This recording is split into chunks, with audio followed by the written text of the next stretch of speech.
Welcome back.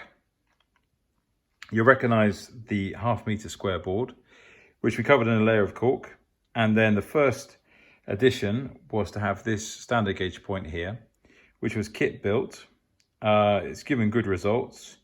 As discussed though, not sure quite what the value added was about kit building rather than buying off the shelf. But anyway, there it is.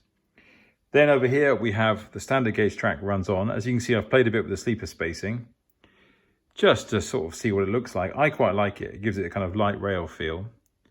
But then this changeover area is a bit weird. If I was braver, I might try it and play with the sleeper spacing of the points, but frankly, I think that's a bridge too far for the moment. In this bottom corner over here, this looks simple, but to try and get a fixed 3rd, 4th radius curve on a short piece of track was much more complicated than I thought. So I experimented using set track as a template, and we had mixed success with that. Then I experimented about using a cardboard template which fitted in the middle, limited success. So finally what I did is I incrementally glued down a sleeper at a time and then changed the track to where I wanted it. So I did this one, then this one, then this one, each one letting it glue and then dry. You can see where I got I got the bit between the teeth on these ones at the back. These ones here are still a bit chaotic. So a bit of a learning experience there. Now between this point and the next one, you see we've got a very small piece of track. And in fact, you see here, this has contacts soldered on both sides, which for a small piece of track seemed ridiculous. But you see we have a isolating fish plate here and an isolating fish plate here. So in fact, this would have been totally depowered. Then we go on to this wonderful point here, which is the turn off from the standard gauge from the 3 rail. You see we have the moving parts here and it goes across 2 frog junctions, one here, one here. So it's a very interesting point and electrically also quite complex. So underneath each of the frogs, it looks like this. You see here it has this crossover. So we have 2 of these crossovers, one on this frog and one on this frog, which means that most of this point is actually floating with the point motor. So the middle rail, the whole middle rail here is floating. Obviously the moving arms are floating electrically. This piece in the middle, and so are these. So in fact, everything other than the 2 outside rails is floating on the polarity from the point motor. And as a result, you see here I have 3 insulating fish plates and on this side as well. So this is basically wired up and totally independent to the rest. Also, I think it's a good looking point. I mean, the ride over these points here isn't as good as it probably could be, but it's pretty interesting. Then over here we have the turn off of the narrow gauge. You see the moving parts are just these pieces in here. So in fact, the standard gauge doesn't see them at all. However, you can short this one out. If you try and bring the standard gauge loco on and you've got the points set against them like this, it can get a bit confused. So there's some nice complexity there. In this one, I actually soldered across from these 2 rails.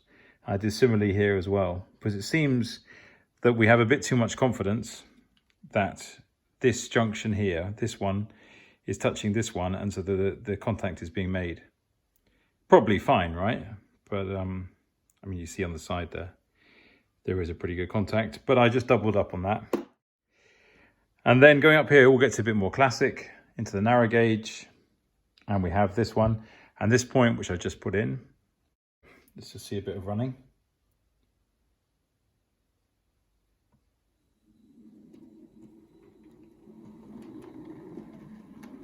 Up the incline. Just a temporary bit of track on the other side. And we come back again. And then we'll see how it goes over the 3 rail. So now for ease, what I've done is this one here is linked to this one. So these both change. These change and this one is by itself.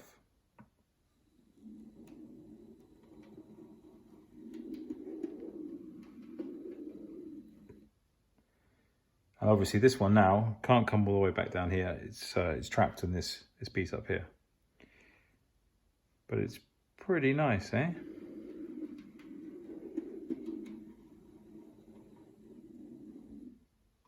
So there we go, that's the progress on this side of the board. Okay, so this is the dirty secret. The wiring didn't quite go as planned. As you can see, it's a rainbow of colours. I suppose I'm quite proud of the diversity. The reason for that is I have a very diverse wire source. I regret it, obviously, it's like everything. You do these things quickly. I think I have to commit to tidying it up. But at the moment it's the proof of concept. And so, you know, it's doing the job. These things came in very useful. These are the Tillig bus bars. And in fact, they're just contact. So you stick things in, you stick the wires in, and then you close them, and that's it.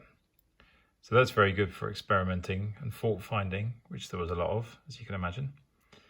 And then over here, we have the two groups of point motors. So that's 3, and that's 2 of them up there.